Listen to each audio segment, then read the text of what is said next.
So in order to understand photography, I think it's really important to take a look at the history because I think it's really interesting and it also gives you some perspective on why photography developed the way that it did. Now, doing the research for this lesson, I realized it actually went back a little further than I had remembered. The first idea for a pinhole camera was kind of came up with in the time of Plato. So in ancient Greece and in China around the same time, people were kind of imagining doing sort of thought experiments for something that would someday resemble what we'd use hundreds of years later, thousand years later, in the pinhole camera. Now the next step is the camera obscura, and the camera obscura is actually really interesting because it's basically a camera without film.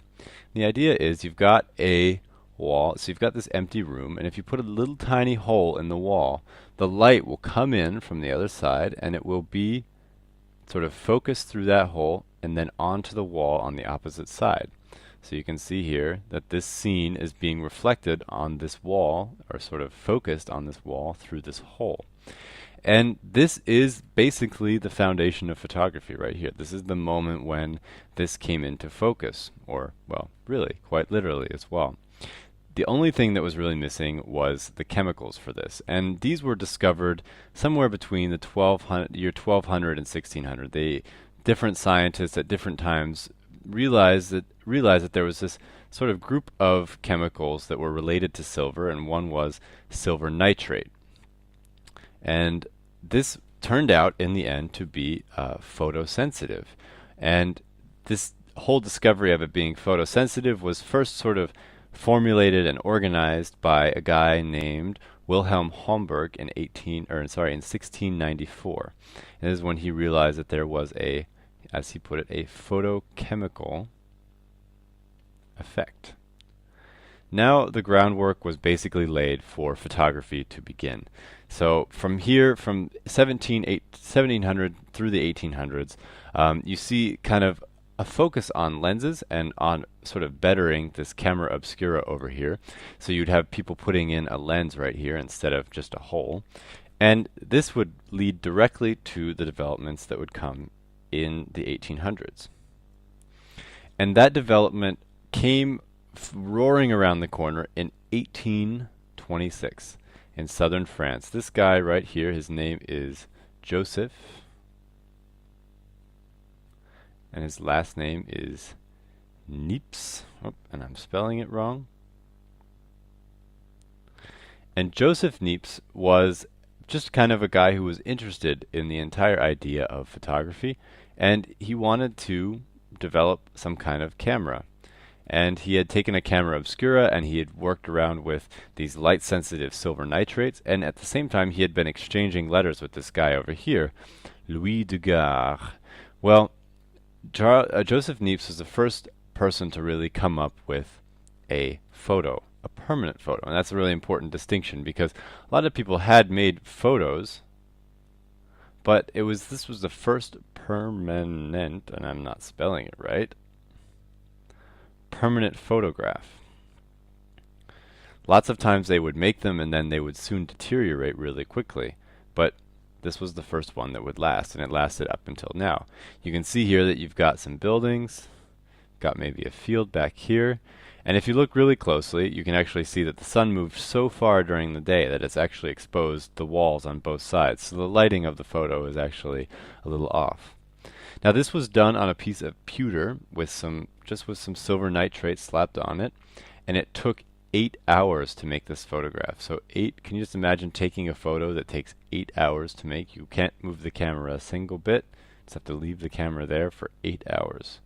So this step now behind them, the move then became to simplify and strengthen the power of photography and to make photograph something that you could take instantaneously, so it wouldn't take 8 hours to make a photograph. So when Niépce died, Niépce, I'll say, died in 1833. And he passes all of his papers on to Daguerre, who in turn, just 6 years later, comes out with the daguerreotype. And this was a revolution. This was very, very big news because the daguerreotype took the same process and basically made it something that could be done more quickly and more permanently. So instead of taking 8 hours, it would just take a few minutes to make a photograph. And this is one of the first daguerreotypes. It's of a city, obviously somewhere in southern France. And you can see here this guy with his foot up on a sort of pedestal of some kind. This guy's actually getting his shoes shined. And there are lots of other people walking around on these streets, but this guy was the only person to stay still for the whole photograph, the whole time it was being made. And so he's the first photographed human in, well, that we know of at least. So very interesting, you know. So this whole discovery and the release of this discovery really prompted a lot of activity. Now this guy over here, his name is Fox Talbot. Fox Talbot was a British guy, so across the channel, and he had been interested in the idea of photography, or it wasn't called photography yet, but and the idea of capturing images on silver nitrate plates, as they would say back then. And he and this astronomer, whose name was John Herschel, worked together on lots of different things. And in 1839, sort of through their collaboration, John Herschel came out with the glass negative.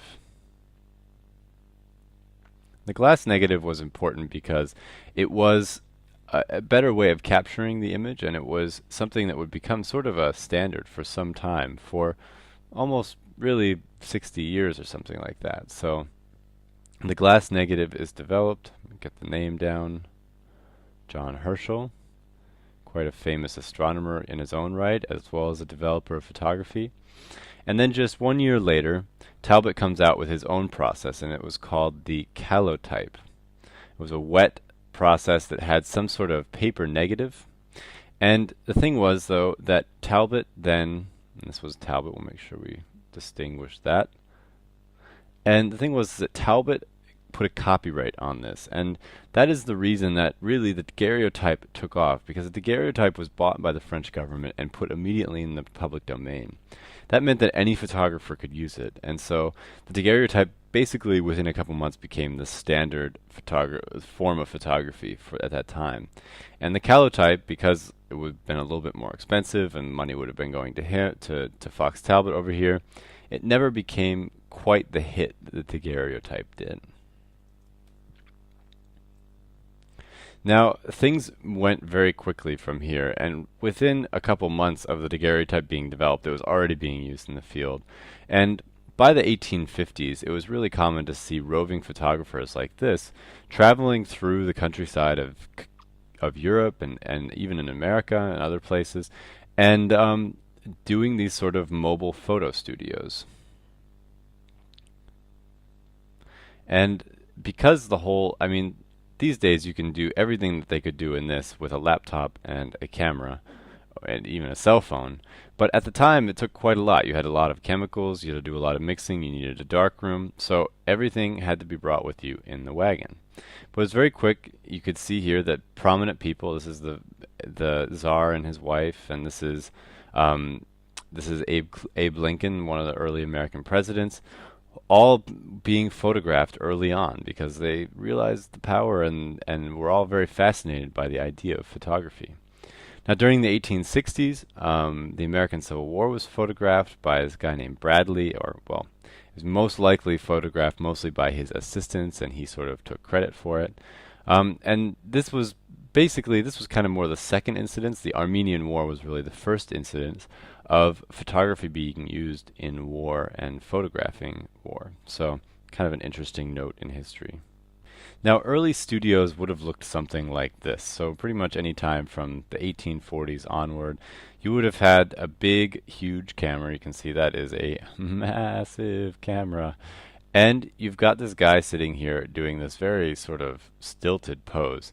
And the reason for this is because you've got this piece here holding his head. And this was sort of a required piece of equipment for photographers at the time because the speed of the camera was still so slow. You would have had to hold that pose between 2 minutes, and maybe if your photographer had a really fast camera, maybe 30 seconds. So that's a really long time to hold your head very still for a photograph. So it's pretty amazing. You'll sometimes look in the photos and you'll see that people blinked during the photos or things like that. But this piece of machinery here on the back, this sort of stand, is meant to secure the head, and it's often hiding behind the person in the photo. You don't usually see it when you look at the actual photos. But this is how people adapted to the technology. As it progressed, though, things got better, and they didn't have to use that anymore. Now, here is really where that step takes place, where things really got a lot faster and really changed a lot. 1870s, the dry plate comes out and it becomes really popular. Instead of having wet plates of copper or things like that that you had to put inside of a camera, or like a pewter plate or something like that, you would just have a dry piece of emulsion that was sort of like the film that you would be used to but on usually on like a hard plate, not on something that was soft.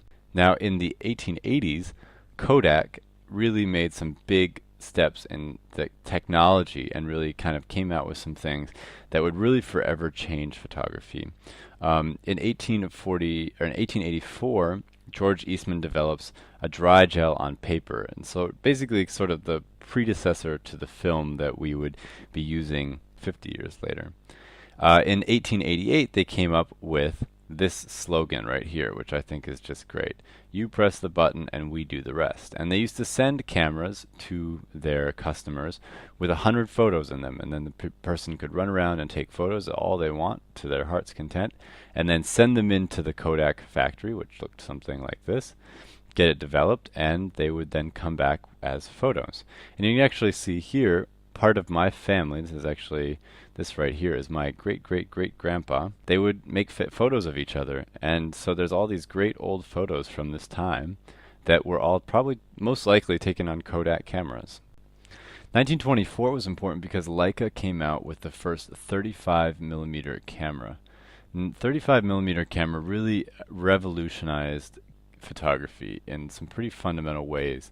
The reason is because before this, cameras were just so big and heavy, it was really hard to take them out and capture things in the way that you would experience them. And so you can see here, for example, this image from D-Day in World War II.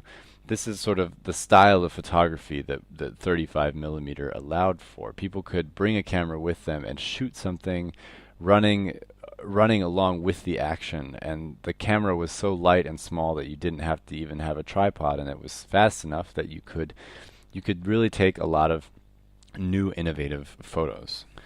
After World War II, things really changed a lot, and this is where things really kind of blasted out of the gate. The first SLR came in 1949, so this is a single lens reflex, and we'll explain what that means later, but this is a very special kind of camera that really kind of has become the industry standard for professional photographers.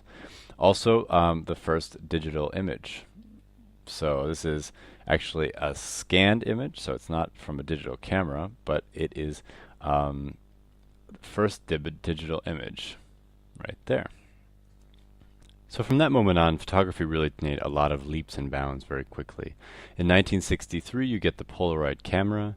In 1985, you got autofocus, which really changed the way cameras worked with consumers and really changed the kinds of cameras that consumers were buying.